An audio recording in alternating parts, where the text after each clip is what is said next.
Welcome to the Blow Up the Blueprint podcast, where it's all about how to use creative thinking in your business for a standout brand. With your host, Joe Gifford. Hi everyone, welcome to episode 6 of Blow Up the Blueprint podcast with me, Joe Gifford. And in this episode, it's all about the creative stereotype effect and how believing that you are creative or not has an effect on the outcome. But first, let's just take a look at the fact that according to the World Economic Forum, it's projected that creative thinking is going to be number 3 in the top 10 skills. One of the most important and in-demand skills in the next few years. Creativity is at number 3. So number 1 is complex problem solving. Number 2 is critical thinking. And number 2 is creativity. And actually creative thinking kind of encompasses those top 3. And just to give you an indication of how quickly creativity has risen up the agenda as being one of the most important work skills, in 2015, creativity was at number 10. Complex problem solving has remained at number 1 from 2015 until now. Creativity has jumped 7 spaces to be number 3 in what the World Economic Forum recognizes as being one of the most important work skill set. And this is so interesting. So this is from the new World Economic Forum report, The Future of Jobs, which is an extensive survey of senior talent and executives from over 370 global employers, and they compiled the top 10 skills that will be the most important in 2020. So we know that creativity is super important in the workplace. We know that this is a skill that's going to be in demand. So what is the creative stereotype effect? Now, this is really interesting, guys, because I'm sure that many of you might resonate with not being considered creative. How many of you during your childhood or as you were growing up became less and less creative because it's just not something that you identified with? Perhaps you became associated with being more academic than creative or more sporty than creative. And I know, myself that I always identified with being creative, but I kind of had the opposite effect. I always thought you could either be arty and creative or sporty, or that you could be arty and creative or, sort of studious. It didn't seem to be that you could have creativity sitting alongside other things. And of course, this was a worldview that I formed quite early on in my early teenage years. And it's one that it took me some time to break out of as an adult. And it's so common that as we grow up, we stop resonating with creativity. We identify with being in a different box, in a different label, a different segment of a society. And it's partly because creativity, especially as you get past childhood where play and creativity is never questioned, there becomes that push for doing something more useful with your time. Or perhaps you might hear some key adult voices in your childhood. Perhaps it's a teacher or a parent or somebody in authority who didn't recognize the need for creativity. Perhaps there was a story around it in your family or in your culture or in your workplaces, maybe that creativity was nebulous, that it's not needed, that it's extravagant, that it's surplus to requirements. There are so many stories that you might hear about why creativity is something you shouldn't spend your time on. And it becomes very difficult to undo that kind of thinking, to step away from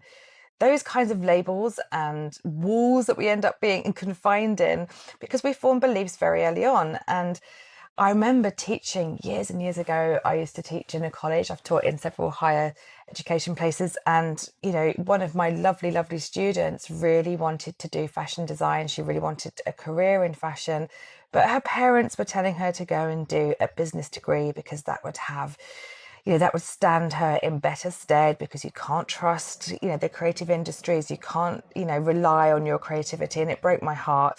And, her parents weren't trying to ruin her life. They weren't trying to do something, that was detrimental to her. In their view, they were trying to set her up the best that they could, with a career that would, give her the best base. And, I remember myself, as a teenager, I wanted to go and leave school at 16 to go and study art and, start my sort of creative journey. And, my parents' advice was to get my A levels and, carry on with academia because I would have a broader base. And, I actually loved academia, so that wasn't a problem for me. But for some people, they find themselves struggling to, do something that they really love or to find room for creativity because, there's a label against it that it's tough to make a living as a creative person, that it's tough to, get ahead in the creative industry somehow. And it might not even be as far-fetched as that. It might just be that, as you grow older, as maybe you're working full time, you might have a family, that making space for creativity becomes harder and harder. And especially when we don't see hard evidence that it's required. And it's so interesting that, we start to believe that we can't be creative. And certainly now, while I'm teaching, creative thinking for business, and I'm starting to work with entrepreneurs who haven't perhaps employed creative thinking techniques before, this is a whole new set of thinking skills for them. But here's the thing, creativity is really, really needed. So the creative stereotype effect then is identified by two researchers, Dennis Dumas and Kevin N. Dunbar. And they've identified the stereotype effect from some research that they did, which took two groups of people to do some problem solving exercises. The first group were told to imagine that they were eccentric poets, and the second group were told to imagine that they were rigid librarians. So these are really quite kind of extreme stereotypes. And guess what? The first group, who were told that they were creative, who were told that they were eccentric poets, who kind of stepped into that alter ego, they were the ones who had the most creative problem-solving techniques in the research. So stereotyping has an effect on how creative you think you can be and on the outcome of your creative thinking. It changes, what you believe about yourself. And this is no surprise, really. I've spoken a lot about alter egos before and how we can harness those and use them to step into more confident versions of ourselves. And this is another version of that. It's been proven through research that if you believe you are more creative, you're going to get some creative results.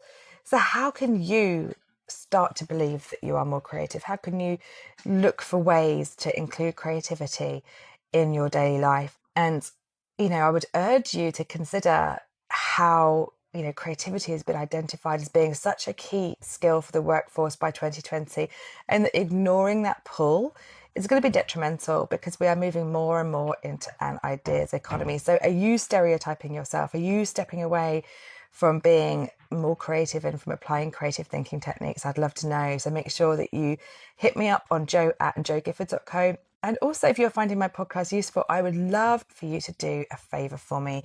Head on over to iTunes and click subscribe on the Blow Up the Blueprint podcast and leave me a review. It would take you about 10 seconds and I would be so grateful. Hey, it's Jo. I'm popping in to tell you about one of my new favourite podcasts. Now, guys, I listen to about 3 or 4 podcasts every day. I am an audio addict. So when I'm out on my bike and I'm cycling to and from the cafes which I work, I love to take in audio because, just like you, I love learning on the go. So my friends over at the Unregulated Podcast by City AM are ones that I have recently discovered and I love them. We are both trending right now in the iTunes We Mean Business section, and I am loving what they are adding to the conversation, all about how to be a great leader and growing your business. In particular, one of my favourite episodes recently was with creative thinking expert Chris Barris-Brown. So I suggest you hop on over to iTunes, put in the Unregulated by City AM and discover them. I'd love to hear what you think. So go and check them out on iTunes, Stitcher, Spotify, and go and subscribe to my friends. Thanks.